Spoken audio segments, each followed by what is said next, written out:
راوی news Pakistan کی آواز۔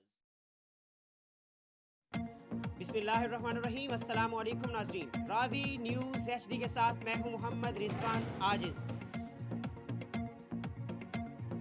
رخ کریں گے کراچی کا، جہاں پر ایم کیو ایم پاکستان کی جانب سے ایک اور وعدہ کی تکمیل کے آخری مرحلے میں یوتھ کے لیے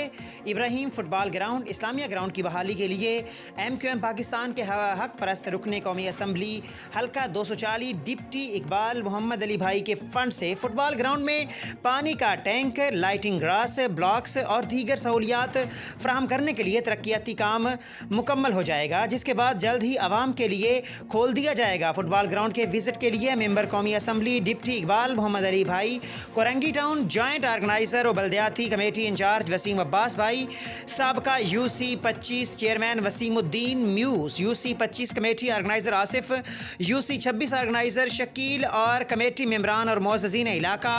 مکین بھی موجود تھے، جنہوں نے ایم کیو ایم پاکستان کا خصوصی شکریہ ادا کیا۔